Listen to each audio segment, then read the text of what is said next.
2017年，我们放弃了广州稳定的生意，回乡过起了无忧无虑的田园生活。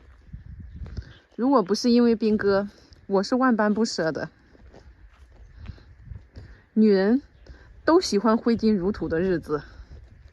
大家一直很好奇，我们以前在广州是做什么的？今天闲来无事，就跟大家聊一聊。我是16岁开始出去打工的。那时候打工就是很难找得到工作。16岁刚拿到身份证，然后呢又没有学历，初中没有毕业，没有文凭。那时候的用工就是工人，就是任厂家挑选的，知道吗？就是你排着队，厂家还挑肥拣瘦。所以呢，我出去的时候呢就不好找工作，大概找了1个多月吧，最终进了一个皮具厂。这个季节的鸟，你说它们吃什么呢？还在枝头欢快的唱歌。好，找到一个皮具厂，没想到找的第一个工厂就入了这个坑，再也没出来。这一辈子只干了这一件事，就是在皮具这个行业。我到现在还对我们那时候的工资记忆犹新呢，8块钱一天，加班费1块多一点。那时候呢，我们那时候的皮具厂、皮具行业就是刚起步，生意非常好，每天晚上都是加班。你无法想象，他天天晚上12点半、1点钟能连续半个月20天，就是这么加班，1个月1天假，就这样全部加下来之后，1个月到手300多块钱，400块钱都不到。现在再回过头想一想，不知道当初自己怎么坚持下来了。你看，刚出社会，虽然我们生在农村，但是我父母还是比较娇惯孩子的，我们干农活干的还是比较少。那样子一个高强度的工作环境，竟然能坚持下来。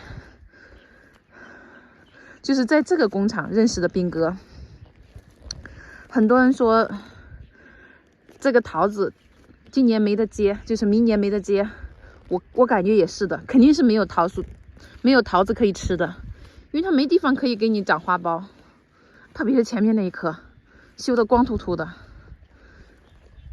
兵哥当时是板房师傅，他的地位比我们普工高很多。我们普工进去是台面，统称台面。他是板房师傅，板房师傅顾名思义就是给这个工厂打板打样的。就这样一直到了千禧年，哎呀，这个称呼好久没有想到了。2000年的时候，兵哥一过了生日，然后呢就去买了那个设备，回家开我们自己的小作坊。那这一栋房子就是我们当时的作坊，就在这里。我们第一个作坊就在这里诞生的。这颗橘子我拿不准它是什么品种，它是我果园里唯一剩的2个果子了。因为前面我试了一直很酸，过几天再试一下，如果还是很酸，它就不能在我的果园里过年了。刚开始2000年的时候，那个时候开工厂是真的非常非常苦的，只能用1个字来形容，苦。因为我们这个皮具行业所有的原材料是在广州那边，你要去广州那边拿原材料，那时候没有物流，我们甚至连摩托车都没有所以那时候的运输呢全靠双腿和双肩全部是兵哥和我公公2个人去挑回来。那时候我们这边还没有通这个大马路，都是那种泥泞的小马路，所以没有摩托车。等到那个货到了，就是坐以前的大巴车从广州开往我们这个地方的大巴车到了之后呢，卸在别人家门口那里，那我公公再去挑，和兵哥2个人挑回来。包括我们往外面运货也是这样的，你成品做好之后，你要运输出去，要卖出去，是不是也是这样挑出去的？而且那个时候我印象很深刻，要起早，因为那个往外地的车，就是长途车，就我们去邵东的车，早上很早，4点多钟、5点多钟就要出发了，所以每天就是打着手电筒，你知道吗？挑着货。被我这样一形容，你们是不是特别有画面感？就是电影里卖货郎的身影。没错，我们就是这么一步一步靠双脚走出来的。从开场到临近春节，大概4个多月的时间，你可以想一下，一个20岁的青年带着一大家子，哥哥姐姐、姐夫、表哥、表弟，然后因为他们原先都是在这种工厂做事的，都会一门技术，所以算是一拍即合，就回来都在帮忙做。因为那时候不懂市场，不懂行情，又不懂怎么样去提高产品制作的效率，所以呢，产生的那个包也比较贵，然后性价比也不高，所以就产品滞销也卖不掉。等到过年一看，傻眼了，没钱过年，1分钱都拿不出，真的1分钱都拿不出。后面呢，还是斌哥我们俩到我们隔壁的镇上去摆摊，卖了一个包几十块钱。等到第2年的时候呢，斌哥就打开了思路，然后呢，我好像感觉跟你们讲那个励志传说一样，不是，其实就是分享我们俩的故事。然后第2年的时候呢，他就开始去往全国各地的批发代理商那种地方去跑，因为以前皮具行业，包括现在大部分也是走在批发商那里，他就开始出差，各种批发市场，那中国有4个批发市场是比较大的，以前的他都去跑，就开始推销自己的产品。那慢慢的就做得好一点了。然后呢，我们就在我们镇上买了3间门面，就是2层的那种，就开始搬到镇上去。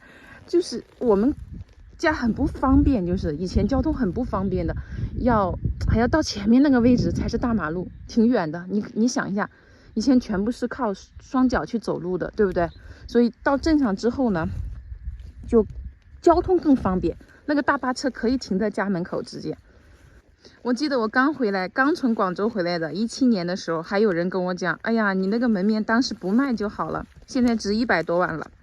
因为后面我们要去广州发展，就把那套房子给卖了。那我们接着讲哈，后面我们搬到镇上之后，慢慢的那个越来越好了，我们一天可以做到1000多只包包那时候，而且那时候的货已经出现了供不应求，就是会被客人催着，你的货什么时候送过来呀？你的货什么时候开始发过来呀？那时候就是可以03年了，这已经是03年了，就已经可以有物流了，或者是有大巴车可以搭货的这种了。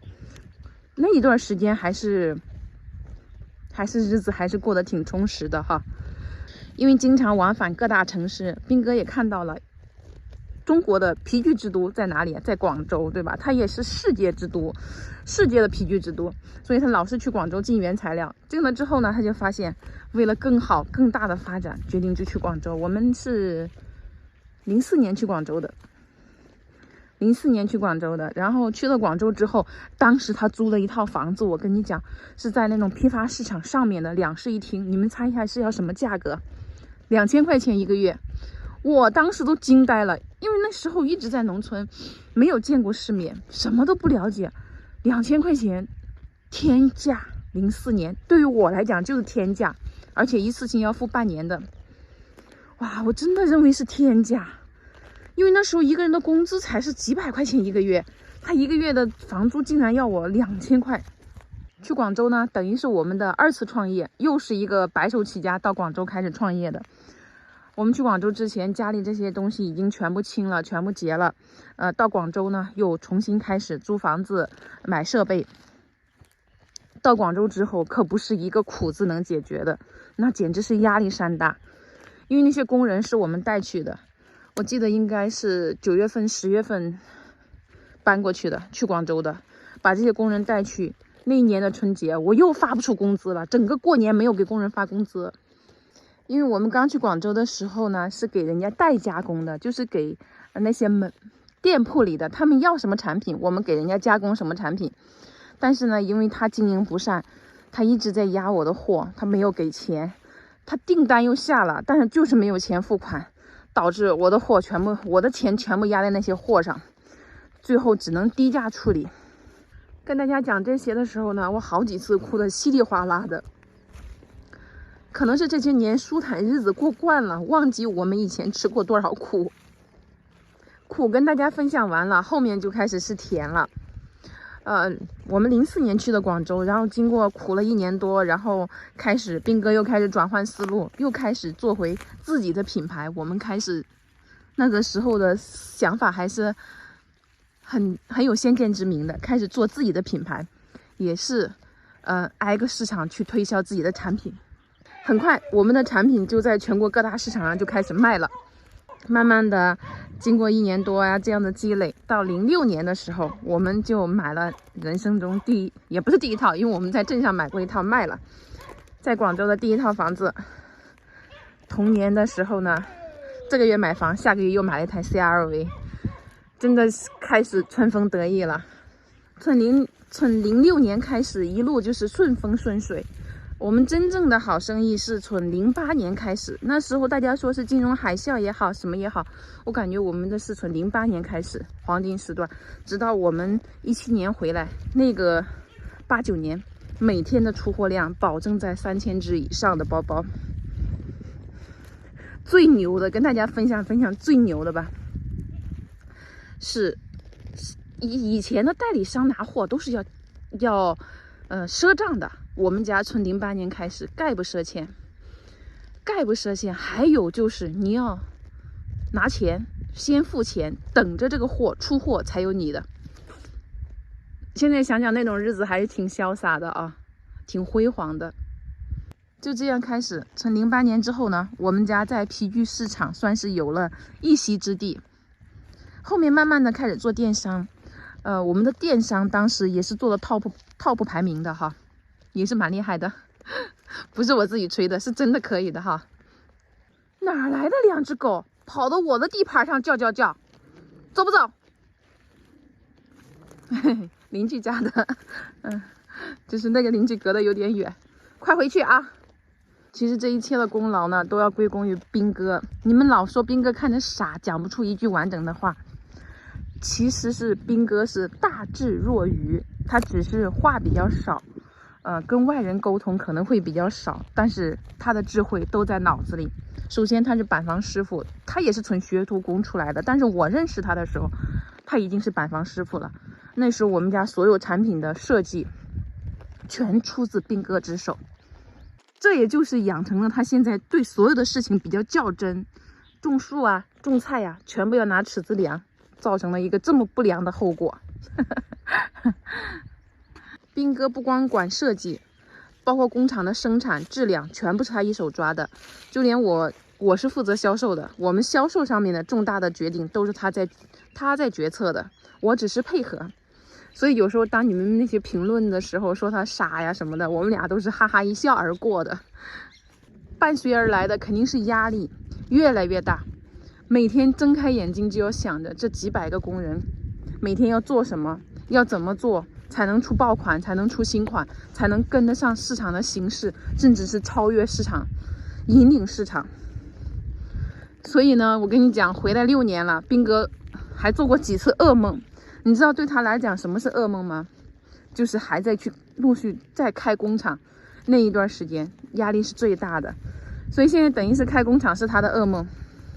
而且斌哥是一个无欲无求的人，他就想回到农村。然后回来的这些年，我不知道你们1年是用多少钱啊？斌哥我1年给他1000块钱他都用不完。